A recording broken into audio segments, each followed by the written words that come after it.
out there, we're on the air. It's hockey night tonight. Tension grows, the whistle blows, and the puck goes down the ice. The goalie jumps and the players bump and the fans all go insane. Someone roars, Bobby scores at the good old hockey game. Oh, the good old hockey game is the best game you can name. And the best game you can name is the good old hockey game. Second period, where players...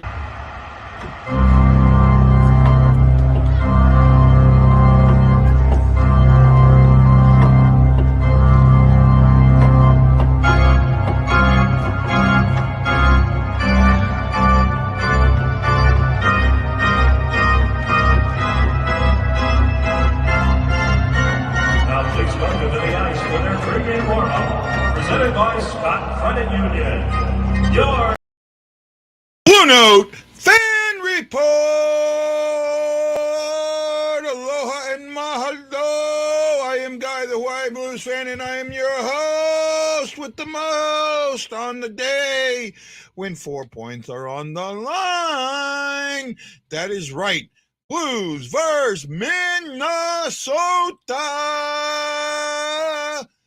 Wow!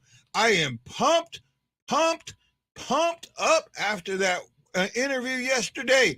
Yes, Wendy, I saw this. Marion Host is going to get his number tired by the Chicago Blackhawks. A great honor for him. Greatly, ready to go. Sports Freak, you are right. It is a big game tonight. Go King! Just for you, I get to talk about the neutral zone and how important it is going to be tonight. Tammy says huge game tonight. I think the first couple of minutes will let us know how this game is going to go. I'm not completely on board with you there, Tammy. Unfortunately, the Blues have shown a penitence for allowing their opponent that first 10 minutes of a game. And just because that happens doesn't mean that that's the way this game is going to go. I'm hoping it doesn't happen. I really am. I really am solidly hoping that does not happen. Right? If they come out and play like they played with Seattle, where they just went and took it to it. I'm not as big on Letty as you are, Sports Freak, and as everybody else is. I mean, he adds something to the offensive side, which is something I wanted. However, I can answer this question. Let's answer this question for you real quick. Are you ready? We'll answer this question.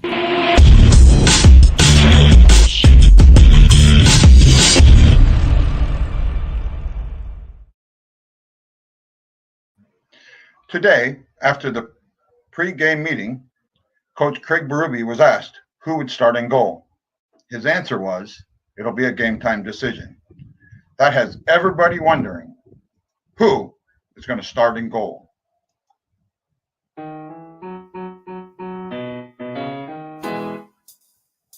Oh, I wonder who's going to start in goal? Tell me, oh, who's going to start in goal? I've got to know the answer. Is it Bennington or Husso? Oh, I wonder who's going to start in goal? Husso.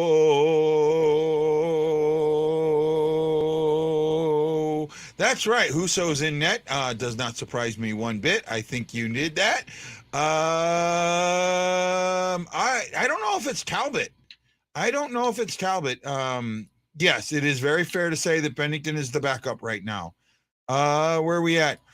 We'll never know how the game's going to go till the second and the boys start sparkling. Jason, that's slightly true.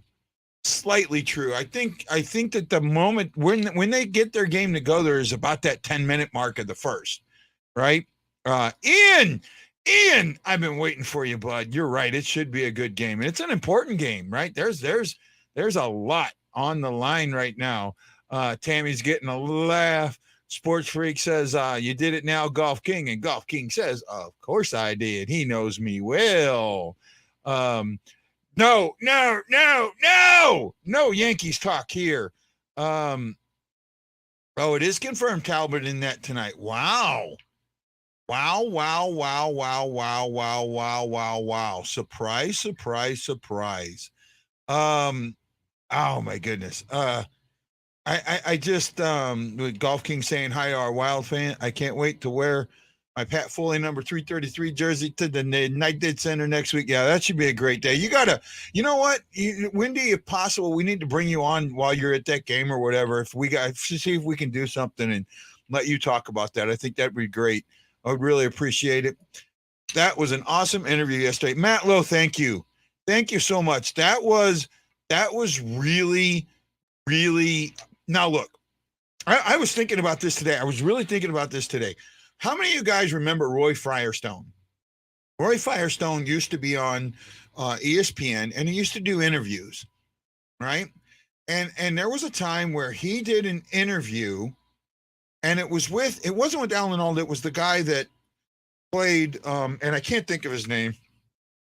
I don't think he's with us anymore, but he played the Hawkeye Pierce role in the movie MASH before the TV show came out. And I remember watching that interview, and just a couple of the questions Roy asked, I go, oh my God, this guy just doesn't know who he's talking to. It just felt like he shouldn't be doing the interview. But then now, as I've been doing interviews, I kind of understand what Roy was doing.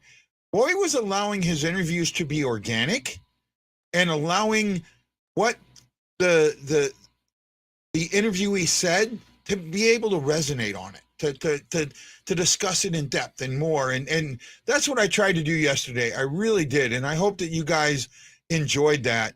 I know I seen something here from Sports Freak saying that he missed the interview. The interview is on YouTube. Go back on YouTube. It's there. It was from yesterday. You can find it on YouTube. You can find it on the Blue Note Fan Report on YouTube. Or not YouTube, on Facebook. It's there. You can find it on Twitter. The interview's out there for you to watch, right? It really is. Richard says no. Let's see. Ian says, I can't watch a stream for whatever reason. It won't stop loading. I can type. I'm sure you all are talking some serious smack. Nah, probably not, Ian. And you know what? Try, Ian, you might want to try to go to the Blue Note Fan Report on YouTube or on Facebook. It's probably an easier stream for you. I would say try there. Sports Freak, like I said, I know you missed the interview, but that's it. All I have to say is it should be a fun game, very big playoff implications. Well, Ian, if you want to come on the show, let me know. I'll send you a link, bud. We'll get you a link. I know I had you at one time, so I'm sure we can. Yes, it was. I so much enjoyed it. Tony was great. I just wanted it to be organic, and I knew he had controversial thought processes and things like that, and I just wanted it to be. I can't hate the Yankees anymore since my favorite all-time Cub is there, Anthony Rizzo. Does anyone know how we go about having a backup we can trust? I think we have a backup we can trust. Jason, that's God, I don't really know how to get into the Bennington thing. I know people again. Oh, surface. Remember the surface. What you're seeing on the surface isn't what's actually underneath. I think Bennington's a lot better than what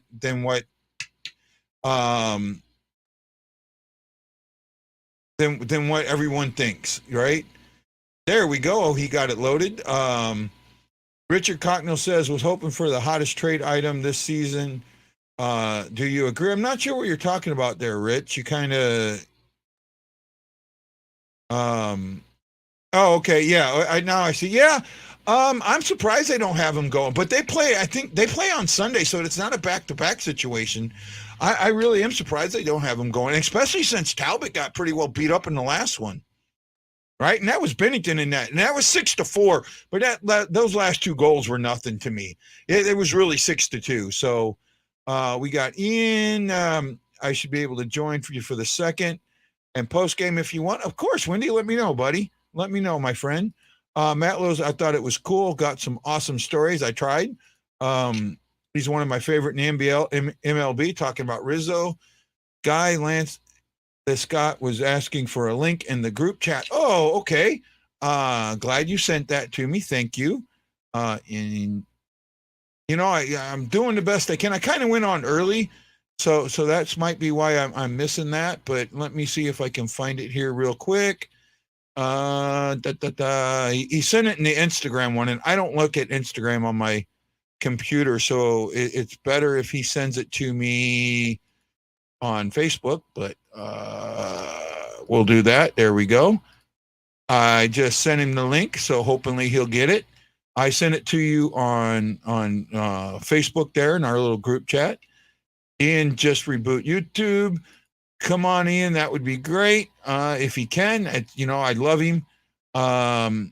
Again, I hate Blues fans so much. Golf King. How the overpaid backup Bennington. Oh, come on, Wendy. Everyone has their ups and downs. I think he's going to get it fixed. I really do, to be honest with you. So what are we seeing in a team that doesn't play good hockey in front of Benny? Doesn't mean that he isn't a good goalie. That's part of it. I think that's part of it. And I also think that there's some other things going on. I think that Berube has a lot to do with why Bennington's playing so bad. One of the things about Bennington that I've noticed, and I'd love, and if Lance pops on, I'll get it to him. I'll ask him this question. I'll wait for Lance to pop on because I know I came on early. Big game, so I thought I'd come on early tonight. Probably Ken's second intermission as well. Probably not first. That's fine, Ian. Just let me. You just got to remember, Ian. Send me a Facebook message because I don't remember. Again, my message. It's been a while. Just send me a Facebook message, and then I can send you the link through there. I mean, the playoffs. In the playoffs, we can't trust putting him in. What do we do? No. Why do you say we can't trust putting him in? I disagree with that. I think the fans are fickle, right?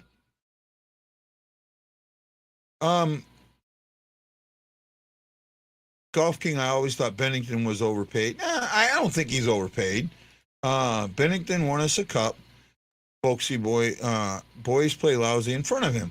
Again, I think that there's, I'm looking at this in a different way, and it really is. And when you hear how I think, you'll that's the team that gave a 12-year deal. Again, I don't think it's the team not trusting Bennington. I think it's the fans that don't. I really don't. I think some of the issues that you have, you guys think that the team plays bad in front of him. I think they give him more room. I think they allow him, they want him to see the puck better. I think there's other things that happen, and mistakes happen in games. And it just seems that at the moment, and it was just like Allen, the mistakes ended up in the back of the net. It doesn't mean that the goalie's bad or good all the time, Same thing with Allen. Why does it seem St. Louis always has a goalie problem? And you know what? I wish I knew that, Wendy. I absolutely freaking wish I knew that. I really, really do. Right? Hold on a second. I just heard it. There we go. Yeah, let's welcome in the Lance, the Scott from the Drop. Hey, Lance, how you doing, buddy? Not too bad. How are you? Hey, when you need a link, don't use Instagram because I don't have Instagram on my computer, only on my phone. I can't use send a link that way. I use Facebook. Oh, it was on Instagram. I just checked. I don't know how it went to Instagram because I put it on Facebook. You probably because you sent it from the BlueNote fan report. Probably. And that's why it went to Instagram. So that's why I got that little group for us. And man, I got to ask you. You're one of my mentors in this. How did I do yesterday? And be brutally honest. You did really well. It was entertaining. It was less, to me, it was less of an interview and more of a sit down which is what you always try to go for, which I think people find more ingratiating. They tend to lean towards things like that. A setup interview with a kind of a blank canvas is very good. You don't ever want to go in with in my mind, a scripted interview. Yeah. You might have something where you can send the person some things you might go over, but I prefer the unscripted ones. And I thought it was fun. Tony Twist played along. He seemed to enjoy it, which if you want to get more interviews with more players, have the players that you have on enjoy it. And that he definitely enjoyed it. And it was fun to watch. And he didn't at all say, well, I got to go after 30 minutes or I got to do this or he was into the interview. He didn't shy away from the question about his motorcycle accident. And in fact, he made it kind of funny about his hospital visit. And it was a lot of fun to watch. I tried to keep that. I know a lot of interviewers like to set up their questions, and I didn't want to set that question up. I wanted to leave that question so organic. So I he would have stayed longer. He would have stayed as long as I wanted him. Oh yeah. Right. Me and Ashley talked to him for another 30 minutes afterwards. I figured you'd probably talk for a little bit. Yeah. And we talked about a lot of stuff, and he was, he told us stuff that he didn't tell us on air, and no, I'm never going to tell that's, I'll never let that go out. But, it was, and I have to apologize to Ashley because, I kind of overtook the interview, and that's nothing on her. It was on the fact that I am so used to doing these interviews, and I started doing them alone, that it's very, even now, like Lance, when I think you and me did Zook the first time I did Zook, and I had a real hard time like deferring questions to you because it was so hard for me to do that. It's something that I haven't done a lot. Well, if you notice, Guy, I'm used to doing my podcast 95% of the time on my own, unless I interview somebody. At first, to come on a show like this, I just kept wanting to talk all the time. And that's because you're used to doing it a lot. Yeah. And Ashley's never talked as much as you. So it's just natural for you to kind of take over. And I don't think she's upset about it. I think she probably knew you would speak 80% of the time. She probably knew that was going to happen. We kind of talked afterwards. I kind of told them that whenever I was putting up comments, those were questions I wanted to ask, and we're just going to kind of work together. We'll get there, and I'm not mad we will. At all. It's gonna take a little bit of time, but it's totally fine, Ashley, you look livid. You're steaming. Your face is so red. Oh yeah, my pale white face is so red. Yeah. No, it was for me. That interview was all about. I wanted it to be all about Tony, and I wanted it to be all about him. Telling his story and what because he has some great stories, and he talks, and he's opinionated, and he's set in what he does, and all of that, and I wanted that to come out, and we had close to 500 comments yesterday. That's great. Yes. Right? I mean, it was to a point I couldn't catch up anymore. I just couldn't catch up, and my memory was going because I know there some of the guys that are on all the time. I know who you are. Like Wes is on sometimes because Wes is an usher at the games, so he's not on during home games and that. So I don't always remember Wes or who he is in that. So when he put that stuff out there, it wasn't clicking on me on who Wes was. Right. But I know Wes, and it took me some time, and that's what happens sometimes. Sports Freak wants to know how you're doing, Lance. Much better. Right. Just waiting for the radiation. That's what I'm waiting on. So, but otherwise, getting some strength back and not feeling as bad as I was feeling. Just some side effects now and again. And I appreciate everybody's thoughts and concern about me. I really do. Oh, I missed this question from Sammy earlier. I wonder if Kyro is sick or hurt. Well, they're saying sick. They're saying sick. You know what His he's sick immune of? system must be really shoddy. What he's sick of is Berube changing his style of play, and one game gets onto him for defensive mistakes, and the next game he doesn't, and that's what he's sick of. Yeah, I would be with you on that. Let's Sports Freak asked a question earlier about Letty. What do we think about Letty? And I got to be honest, I'm still on the fence with Letty. Right now, he does do something that I was asking for. He has been helpful on the offensive side. Not greatly helpful, but helpful. But overall, I just haven't seen it elevate yet our defense. I haven't seen it. He, in my mind, he's a journeyman defenseman. He's a guy that's decent offensively. I wouldn't even say he's good offensively at this point in his career. And I know he's only 30, 31 years old, but he's declined a lot over the last 4 or 5 years. And in my opinion, I don't think it was worth trading Sundqvist for. And, everybody's saying, automatically after he was traded for, well, we're going to re-sign him. He fits Berube's system, this and this and that. They're not going to re-sign him because the kind of money he makes, and I've heard things about him, he's not going to take a team discount after being traded to a team at the trade deadline. Yeah, he's not going to do that. It. He's not coming back. So if he's not coming back, in my mind, it was a wasteful trade. We got 3 guys making $6 million as defensemen. That's $18 million tied up in half of your defense. Yep. Right. And I even saw somebody go, well, we need to let Kruger Fault go. Are you kidding me? I would rather Parayko go than either one of those two. Well, even with Parayko's struggles, I'd rather have Parayko than Letty because he's younger, and he in my mind he's a homegrown Blues guy, and he hasn't played great this year. I know people are on one side or the other with him, saying that we beat on him too much, but he's not had a great year. But if you come down to it and said, would you rather pay Parayko or would you rather pay Letty $5.5-6 million? I'm going to pay Parayko.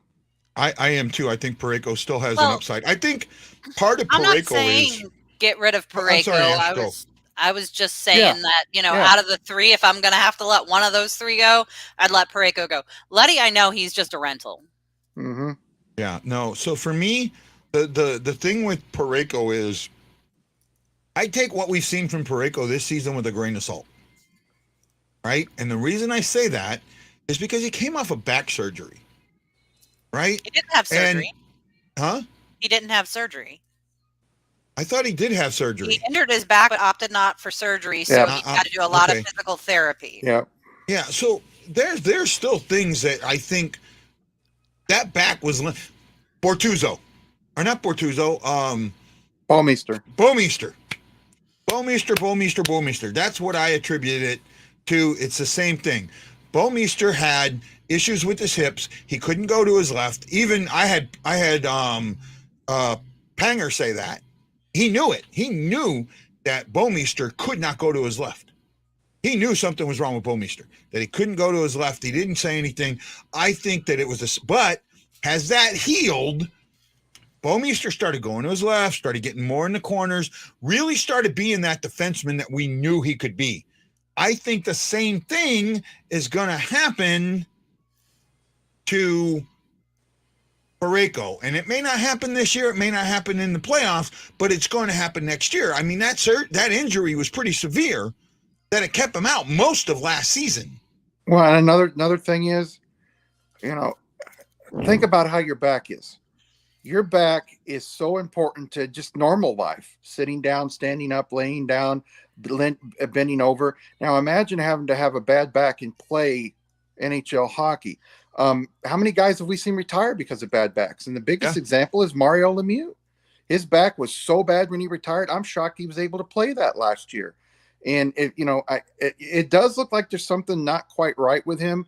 And even if he had physical therapy and everything, there's nothing that's going to help as much as going under the knife to fix a nagging problem like that. And a lot of young guys don't like to do that because everybody I've heard have back surgery will tell you it feels better in one sense, but it's just not still quite right because there's so much that can go wrong with back surgery. But he doesn't quite look the same. He's not and he was never the most mobile kind of guy, but he looks more lumbering than he ever has. You can tell he's trying, but it's just not quite there. Right. I think Letty is fine, but like Lance says, I don't like giving up Oscar. I didn't either. And I told that, I said that right up to the beginning. I lost a lot of respect for Armstrong when the trade was made. And he said, we hated to give up on Oscar. Funny for money. But we got a guy who is just prime for teams like ours that go deep in the playoffs. You haven't been deep in the playoffs since the Stanley Cup, and you weren't deep in the playoffs for 3 or 4 years before that until you got to the conference finals. I mean, come on, Doug, don't treat people like we're stupid. He's a rental.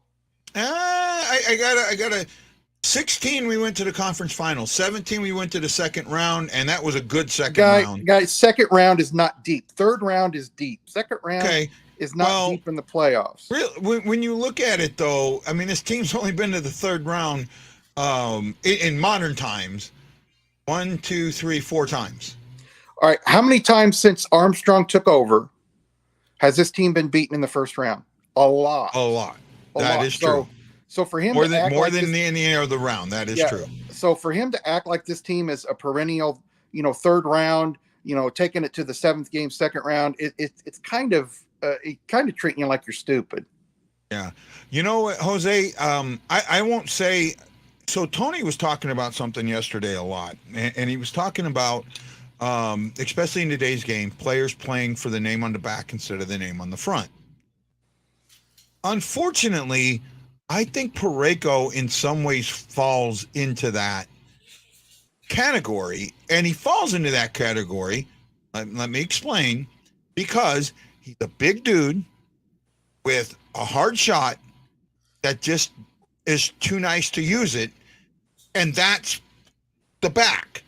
Well, you know what? They need you to use that shot, and we've been hearing since 2015, Parayko needs to shoot more. That narrative has been out there since 2015 that he needs to shoot more, and he's still not shooting more. And he needs to develop a mean streak, and he still hasn't.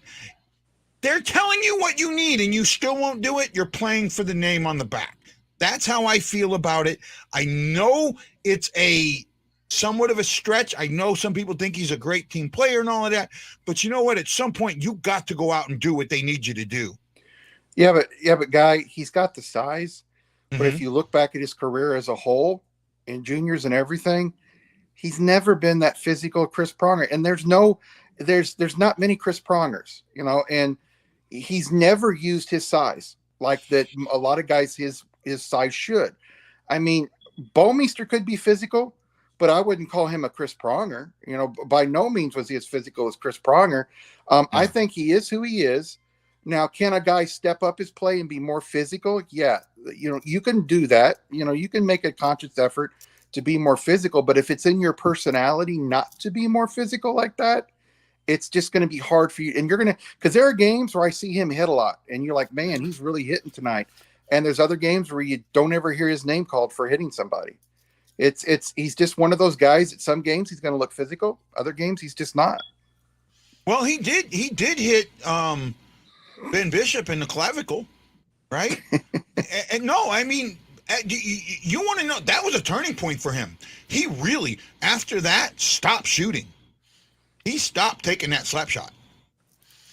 Right? I'm with Jose on this one. Okay, go ahead, read it. I think giving up Sundqvist was the correct move because it opens up a roster spot for someone like Walker or Torpachenko to be playing up. Sundqvist has been a shell of himself this season. He's effective as a penalty killer and a guy that hustles and gives 100% every shift, but I think he's reached his playing ceiling with the Blues. Well, yeah, but you know what? I don't think Walker or Torpachenko is going to get much better than they are right now either. And the thing about Sundqvist, I disagree with that. I disagree with that. The thing about Sundqvist is, he's been injured so much, and it's because of his style of play. And, when you're injured like that, and I don't think he's healthy this year still. Mm-hmm. And I understand it was a move for salary wise. I fully understand that. But, it's just one of those things that I wish they could have given him the rest of the year or at least seen if he could play himself out of it and get to be more healthy. But I've watched him with Detroit, and I know that Detroit doesn't have as much talent as the Blues. Yeah. But he stands out in every game he's played with Detroit that I've watched. You can tell when Oskar Sundqvist is on the ice. And those are the type of guys you need in the playoffs. Walker and Torpachenko right now are not those guys that you get called every. I gotta stop you. I gotta disagree. I know you love Walker, Guy, but it's not just Walker. It's Torp. It's Torp. Torp has so much upside, and Torp does the exact same things that Sonny does. And he does it better. I'm sorry. I think he does. No, he gets in the corners better than Sonny does, and he doesn't get hurt. And he he doesn't draws take more penalties. penalties. Hey, He doesn't take penalties. if Nobody draws them very well. And he if draws keeps- them, yeah. If he keeps playing like that, he will get injured. He will get injured often if he keeps playing, balls to the wall. He'll get injured. That's why Sundqvist got injured. That's why Vladimir Sobotka was always injured. It's Right. because he played that way. I'm sorry, but at 22, Toropchenko's ceiling is really high. He's got Yeah, a it's lot more time to learn and extremely grow. high, Yeah, right? but you And guys he's are got a acting like scorer's he's going to touch. be. You guys are He's acting got like a he's gonna be scorer's touch. They're hopefully they don't coach that out of him. He's got a scorer's touch. a third or fourth line player is a third or fourth line player. I don't care what. And age that's they all are. that Sundqvist was. So all I'm Yeah, saying and is I'd rather have the younger guy have the opportunity to learn and grow. Yeah, well, I understand that, but Don't you think that Torp could be a second line player? No, I do, No. just not yet. I absolutely do. nope. You don't think that guy's got scoring touch? He's not a top 6 forward. He's just not. Oh man, we gotta. Well, Ian brings up something really important here. Dumba and who's the other one? Dumba and Boldy, their rookie, are out. Today, I'll tell you what, Minnesota might be in really good shape right now. The Minnesota State goaltender, and I can't think of his name, won the Hobie Baker. And this is the first time in a while that the Hobie Baker Award winner is an absolute free agent.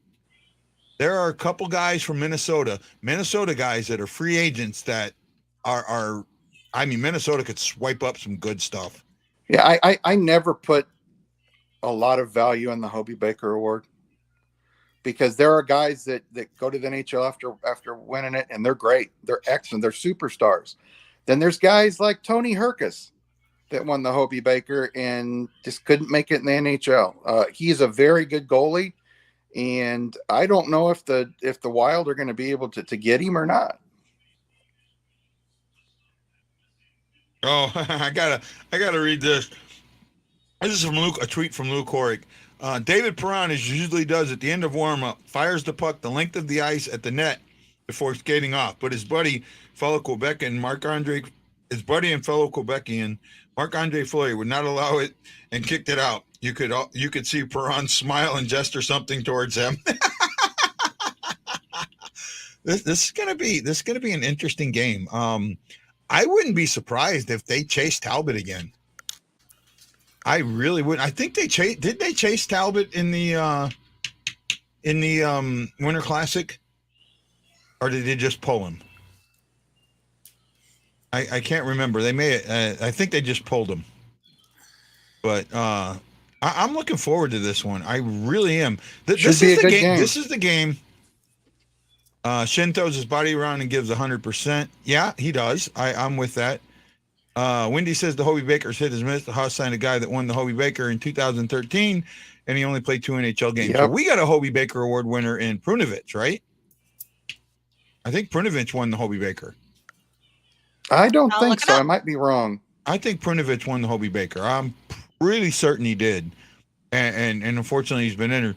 To Lance's point about playing hard game and getting injured, Shin throws his body around and gives 100%, but he doesn't get injured. Yeah, he does. He's been injured several times. Ian says it's hit or miss. You have Makar and Eichel, and then there's Vesey. Or Herkus, Tony Herkus. He did. Prunovich. Yeah, I thought Prunovich won the Hobie Baker. I Right. thought You he know, did for some reason, when you said Prunovich, I was thinking of Buchnevich. That's why I said no. No, Buchnevich didn't. Yeah, Prunovich. Yeah, I think Talbot didn't play in the third in the World Winter. Yeah, I think he's right. Right. I think they pulled him in the third because it was like 4-1 or 4-0 at that point. Yeah. Right. Hey, I saw something earlier before I was on, and you made a comment about it. And everybody's asking about, can we have a third goalie in the playoffs? We need a backup goaltender, guys. Yeah. I'm sorry. I'm going to tell you right now, from what I know from the inner workings of the Blues, right now, they are playing Husso because he's been playing hot.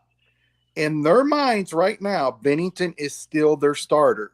They want to get him back to be their starter because they feel that if he's right, he's much better than Ville Husso. So if he's right, and that's unfortunately that's a big if. Yeah, but people, this third goaltender, here's where we're going to have problems. If Husso gets hurt and you've played Bennington one game every 10 games, Yep. No, he's not going to be sharp in the playoffs. He's not. Yeah. You've got to go into the playoffs with two goaltenders that are playing very well. You cannot go into the playoffs with Husso playing pretty good and Bennington not getting his chance to get his stuff back. Yep, I agree with that. And from a goaltender standpoint, I know you've got to play to get out of your head. The more you sit on that bench, the more you are in your head. Mm-hmm. Right.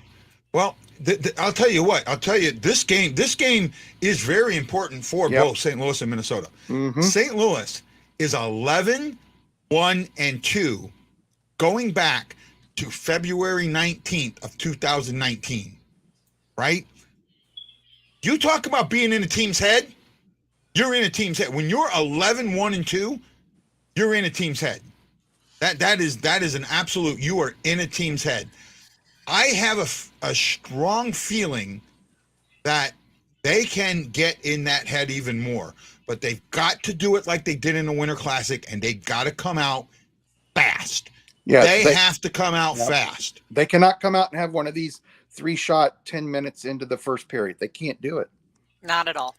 I will admit that Jose's right here. The last time that Bennington was sharp in the playoffs was 2018. I disagree with that too, because he wasn't the reason we lost to Colorado, and he wasn't the reason we lost to Vancouver. He was not the reason. He had a lot to do. Absolutely not. Absolutely not. Our team as a whole did not show up to either series. Yep. When he let in that last second goal from, and I forget, I think it was McCarr, in the first game, that absolutely just destroyed him. I think it did. I think it really did. That wasn't on him. No, plus he was good in the whole series against. He was phenomenal. He was phenomenal. If it wasn't for him, he didn't play 2 of the games. So blown out. He didn't play 2 of the games. Yes, he did. Yes, no, he did.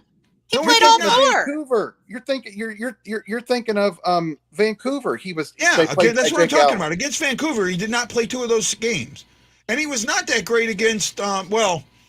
He was okay against Colorado. The reason we lost Colorado wasn't okay. He was phenomenal. He was the only player that showed up, except for Tarasenko in Game 4.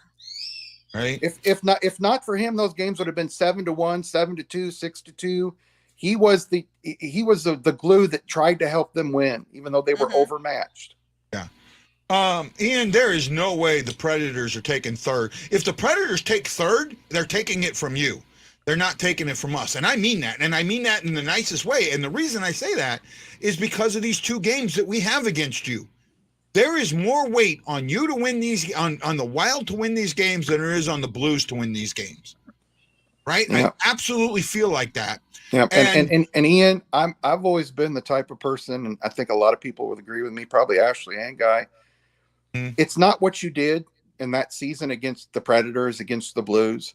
It's how good you're playing in those last 4, 5, 6, 10 games going into the playoffs. Because those records just all go out the window in the playoffs. Minnesota's 8-1-1 in their last 10. Yep.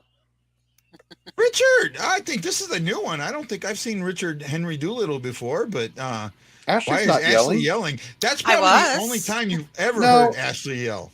I call that raised voice. Raised voice. It was raised voice because I was very. You know when I'm yelling. You know when I'm yelling. Luckily, I wasn't here that night. Guy, I've never heard you yell and get worked up. I don't know what the heck you're talking about. You've never heard me yell and get worked up, Lance? Is that what you joke. Just said? It's a joke, Guy. No. That you're in for it now. Hey, here's another one. Oh my God, Scandella's the worst fucking defenseman, and I'm sorry, I'm going off. I'm pissed. I'm so sick and tired of here. Scandella's so fucking bad. He can't play worth a shit. Fucking trade Scandella for a goddamn bag of pucks right the fuck now. It don't work that way, people. I'd really like a bag of pucks. Yep, me too. Yep. I'm sorry. I mean, I that needs to be shown from time to time. It was. I've had a few good rants, but that is by far. That's one of the things that a lot of people enjoy. But the one that I enjoy the most, and if I'm upset or if I'm mad or if I'm not feeling well, Guy can always place Ashley's daughter going, "Let's go Blues." That always makes me feel better and smile, doesn't it, Guy? There's times Guy is Let's go Blues. Let's go Blues. There we go. I got little Miss Layla there. Yeah, guys, we do the best we can. We have fun. That's what it's all about. We are coming up on that time. We've got about 10 minutes before the get puck drops. Let's go keys to the game. Lance, give me a key to the game for the Blues and a key to the game for Minnesota. I think the key to the game for the Blues is play like you're playing to get into the playoffs, because I think they need to.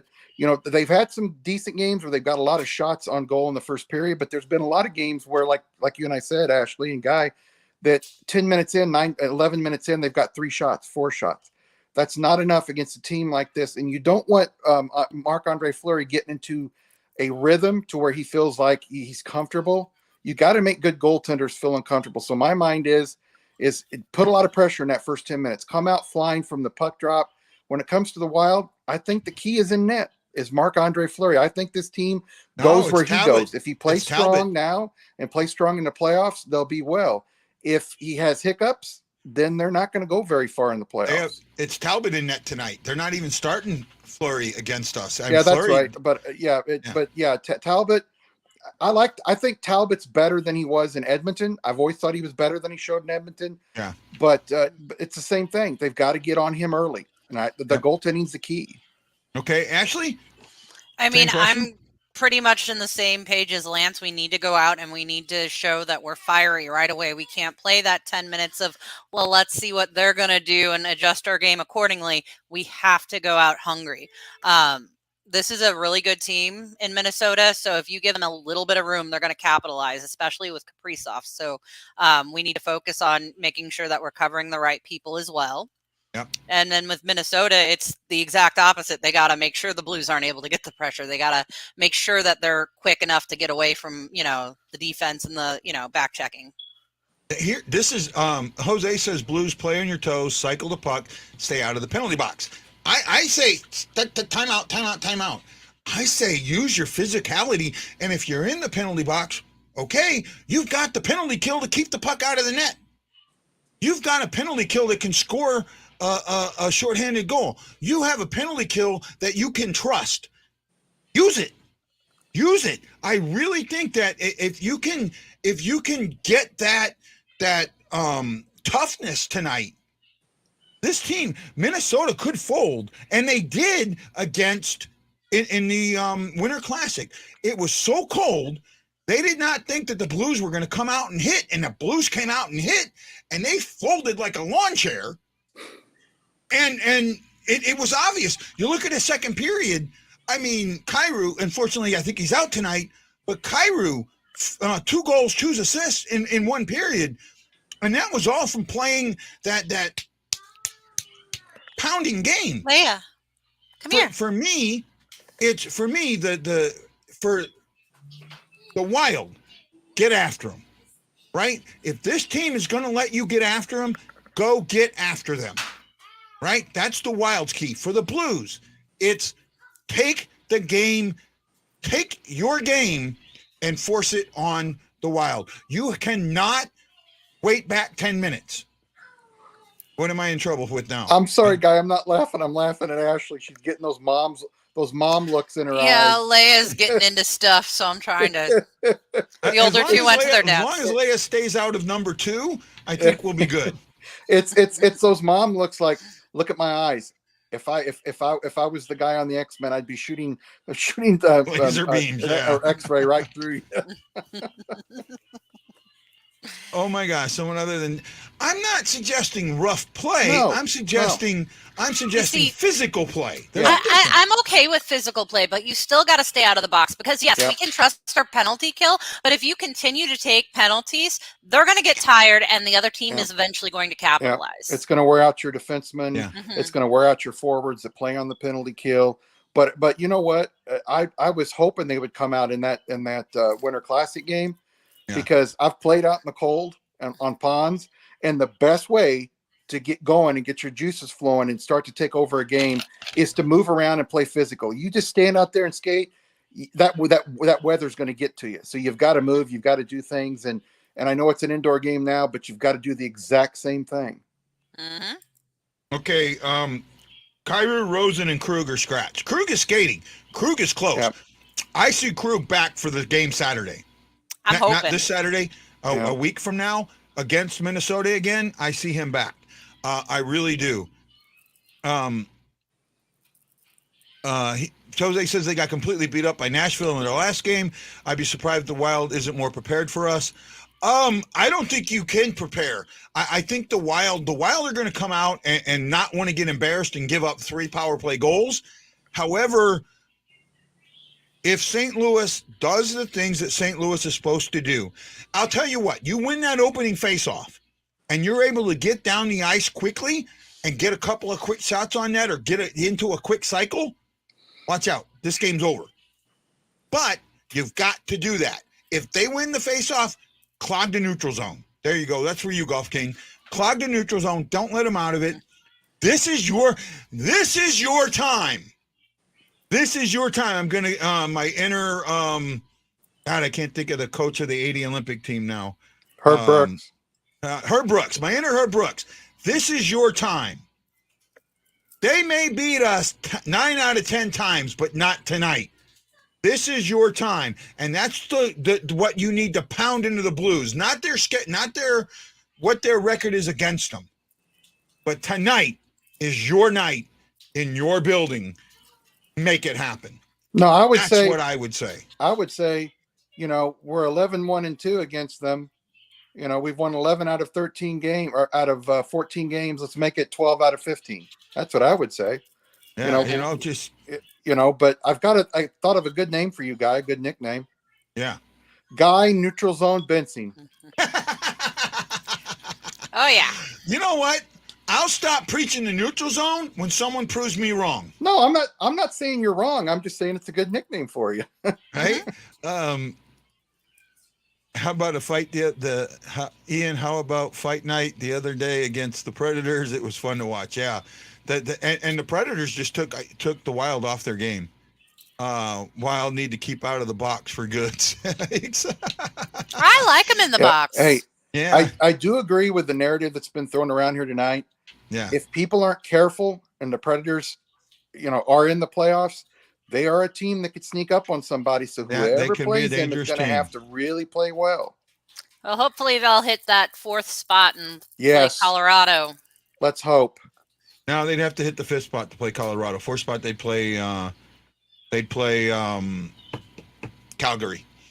There we go. Okay, guys, it is almost game time. No, Greenway, Ericsson-X, and Fuglino. That's the line to watch. Fuglino. Hey, Guy, the first round is all interconference. They will not play Calgary if they're in the 4th spot. Yes, they will.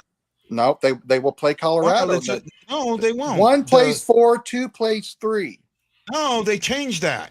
No, it's how it goes, bud. One plays the top team in the conference plays wild card number 2.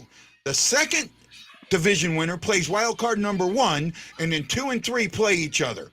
They changed that. Last season was the only season they did that. It went back to the standard this season. Sorry, I'm going to be mean and nasty on that one, but no, that is the way the playoffs work. That's why you get 5 teams out of that's why you're going to get the 5 teams out of the Central. Crickets. Everybody's mad at me now. No, we're not mad at you. Okay, guys, have a great one. We'll see you at the first intermission. Aloha and mahalo. See you at the first.